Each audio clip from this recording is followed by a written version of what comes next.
Welcome to the JAMODI podcast. We are all surrounded by amazing coaches and leaders. So let's get an inside look at not just what they do, but how they do what they do. After all, becoming the best versions of ourselves is JAMODI, just a matter of doing it. How do you teach leadership in your program? Well, that's a great question, and I think that's sort of the essence of what it's all about. I learned a long time ago, doing this, that if the kids don't feel like they have a vested interest, as everything emanates from the head coach, and the kids don't feel like they have a say or have a role, and it's just the coaches feeding the kids all the time, it doesn't work very well. I think any group dynamics discussion would tell you that the people involved in the group have to have a vested interest in the outcomes and whatever it is they're doing.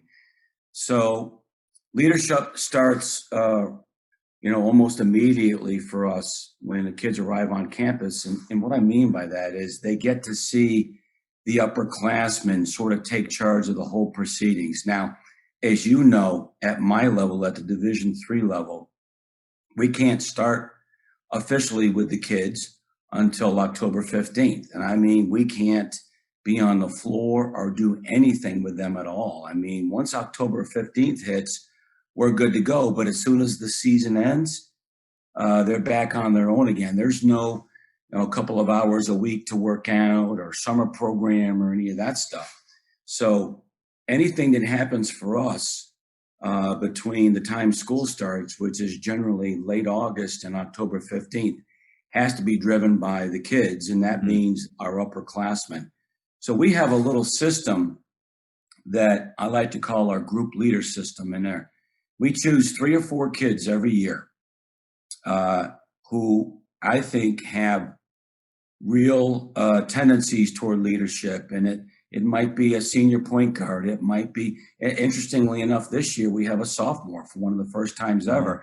It doesn't always have to be an older kid, but we have 4 kids that I sort of have take charge of everything that we do as it involves all the players. And we meet right away when school starts. They're chosen by myself and my assistant coach, Jared Fleming. And we just say, hey, we want to invite you into this special circle. And this special circle involves you, a couple of your teammates, and the coaching staff. And we meet every week, sometimes more than once a week. We talk about all the goings on in the program.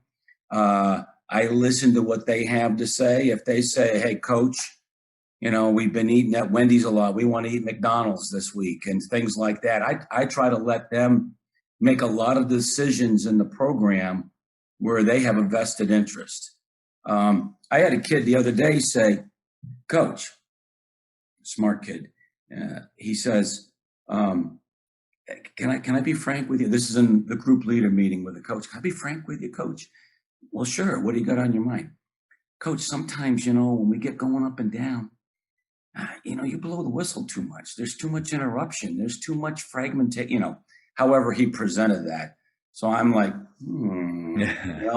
And so now I'm trying to do better with that because I think he made a valid point. And I check with him, how'd I do today, James? How'd I do today? Coach, you were good today. You didn't really disrupt us that much. And it's real easy to get going and break everything down and blow that whistle and not let them finish stuff out. Right. And I don't care how long you've been coaching. I think you and I both know that you can learn a lot from your kids.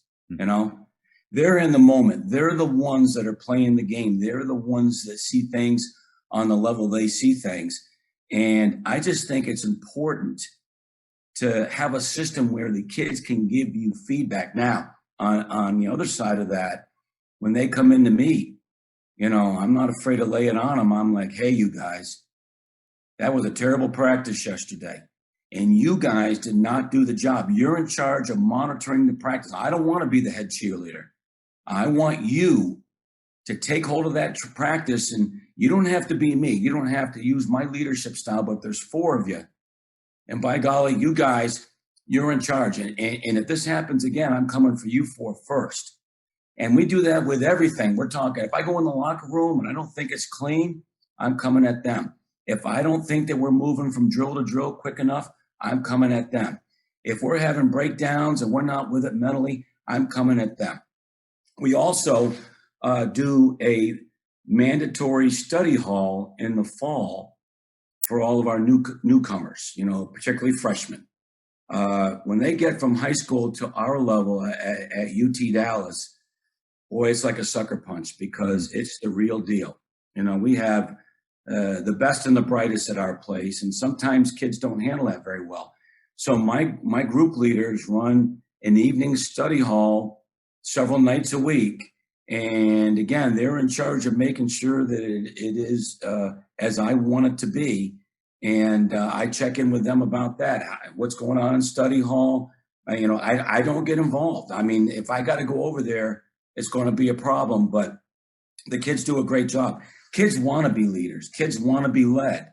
And I just think that a great culture means your kids have to be vested in the process, and they have a vested interest in everything that goes on. Now, there are some things that, they can, and I tell them this, guys, you can tell me things that are, you think it should be ABC, and I'm just going to shut you down and say it's, I'm steering the ship. It's got to be this way, and this is the way, and I try to explain why. But I want those guys to be the real go-between. I know at the football level, they talk about the players committee. I guess that's pretty much what we do. But, if kids don't feel like they're part of the process, I don't think they're going to give you what they're capable of giving you. And I think that's worked really well for us and been a very important part of our program. Yeah, I love that system that you have in place there. And I think it automatically makes me go back to especially younger coaches wanting to come in and micromanage, make every decision, not allow for any input. And sometimes it's maybe because they don't want to be seen as a weak leader because they're looking for, input or not advice, obviously, but feedback from those players. But I think you're right on the money with what a great culture you have, dynamic culture when, like, I love the story you said about the player telling you that you're blowing your whistle too much. One, right. To me, that speaks a lot about you as a leader, the fact that they feel comfortable enough to bring that up to you and that you actually thought about it and are still learning after, it's 21 seasons at UTD. Yeah, just started in 22. Just coming on 22. I just think that's really impressive. Well, and the kids have to develop a comfort level to be able to do that. Because I don't think that they question who's in control of the program and who's gonna lead us up the mountain and things like that. Yeah, because there's a fine line there between. You still have to, like you said, steer the ship. You can't have them running it or being in total control. So fine line. But kids are smart, and kids will come at it and see it in a different perspective than you. And then something like that, we discuss it. So I as it so happened, I said, "Do you other guys feel this way?" And they're shaking their head. Yeah, coach. That. And then we talk about it. I have my assistant coaches in the room, and the group leaders are in the room. We talk about it, and it behooves me to listen to what they have to say because their opinions are valid and they have good ideas. Again, these are smart kids. These are invested kids. I think it behooves any coach to listen to what their kids have to say going forward. And I don't. If you're a strong enough individual, getting advice from your players should never be threatening to you. I don't know about you.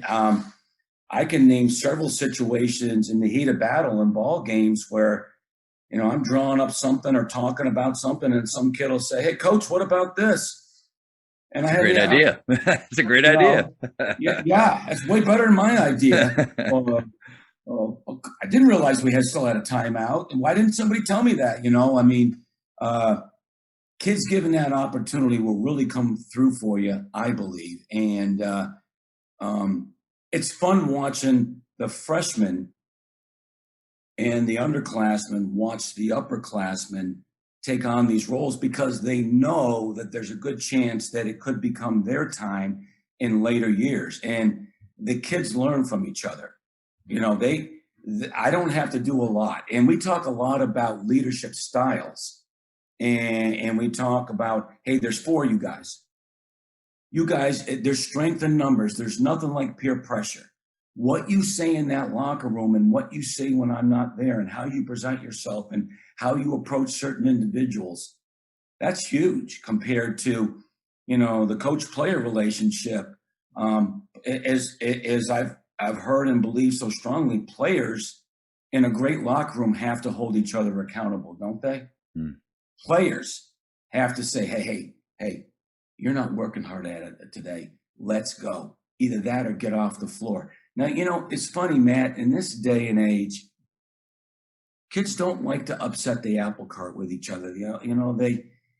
I think guys should be one way in the locker room and outside, but once they cross that line and they come onto the floor, there needs to be strength and accountability, and they shouldn't be afraid to go to each other and make them accountable. I think too many people duck their heads when a guy's acting up or he's not giving his all. It's too bad we've lost that in our culture a little bit.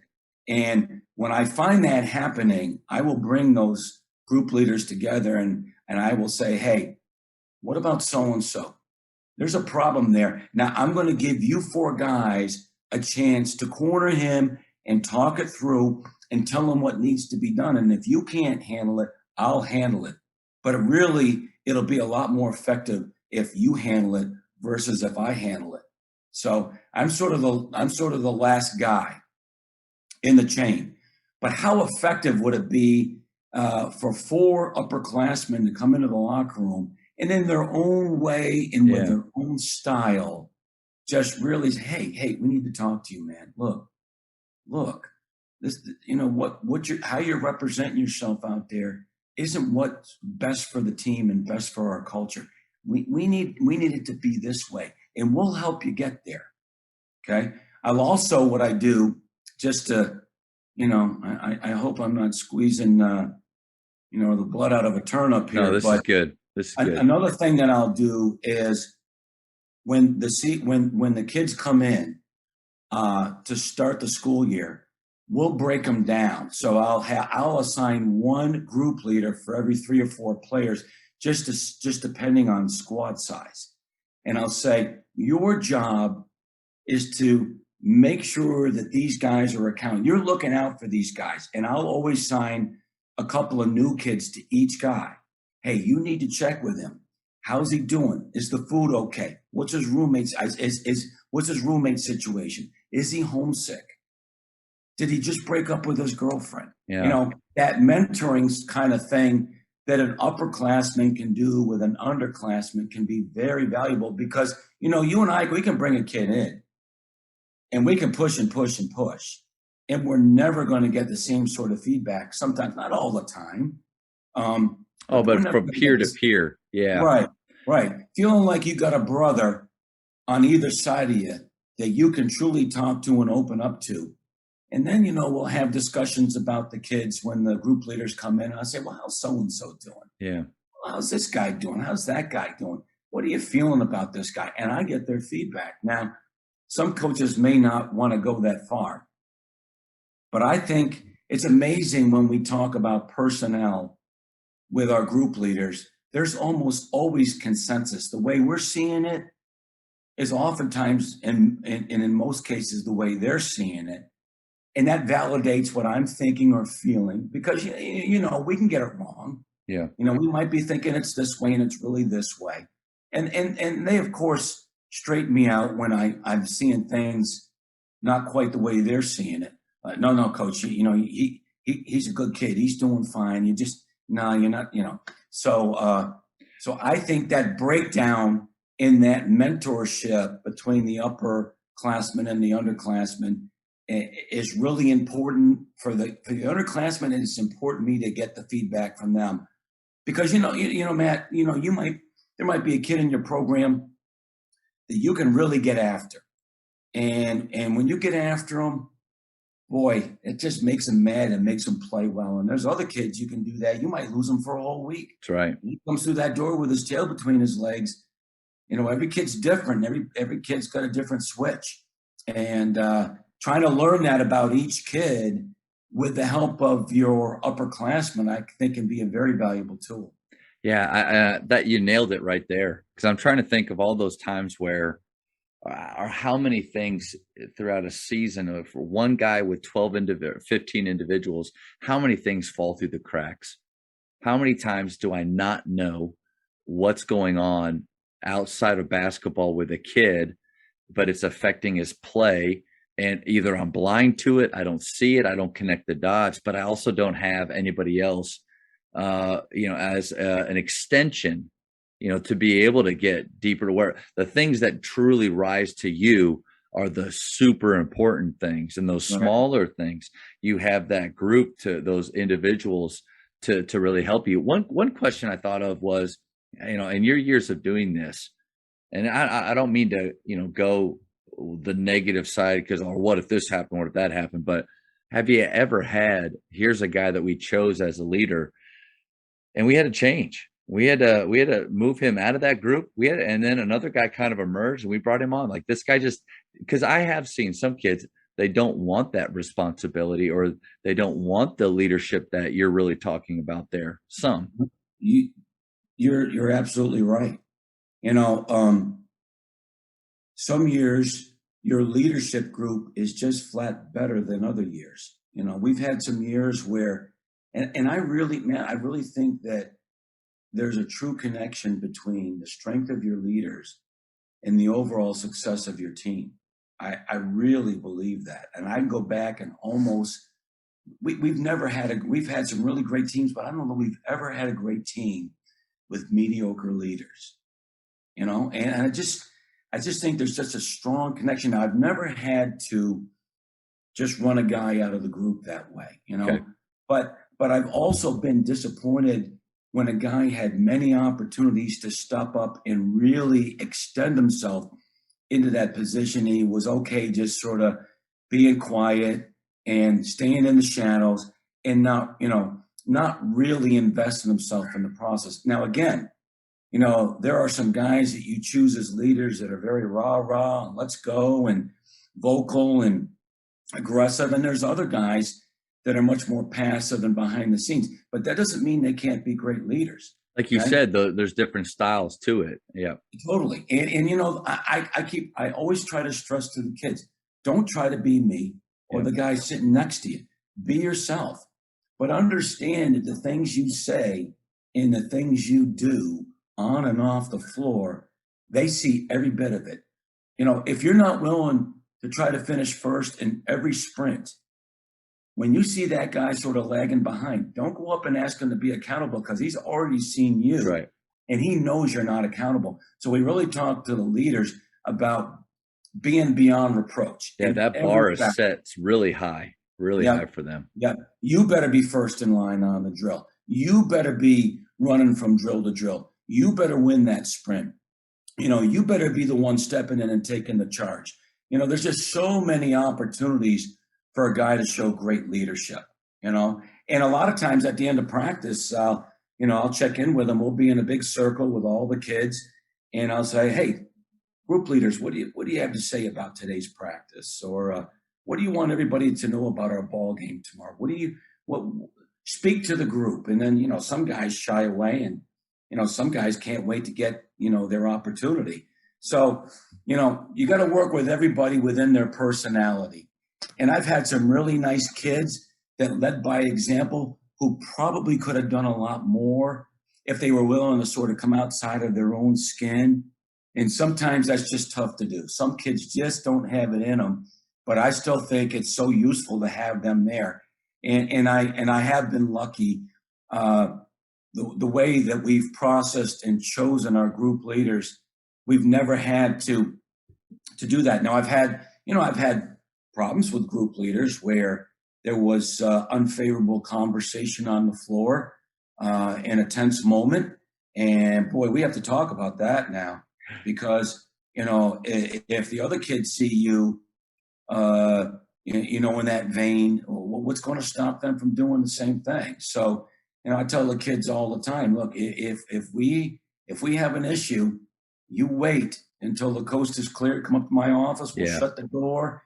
If, we have to hoot and holler a little bit, and, we have to really exchange some tough ideas, then we'll do that. But there's a time and place for everything. And you've got to be man enough and strong enough as a leader to take the hard coaching that's coming at you, and then coming back later and say, hey, coach, I think you were wrong on this one. Let me tell you. But not in the moment. Yeah, not in the moment. And that you're right. That does take a special type of player, a mentally tough player to go through that. One thing I love that you said is how you basically meet them where they are in their style of leadership, instead of trying to, because I think sometimes when you hear about culture building programs, it's trying to fit everybody into this cookie cutter mold as you're either a raw guy or you all have to be tough. But what I love about your group method is, guys, bring your strengths, maximize your strengths, and then stretch yourselves if you can. But I like how you meet them kind of where they are.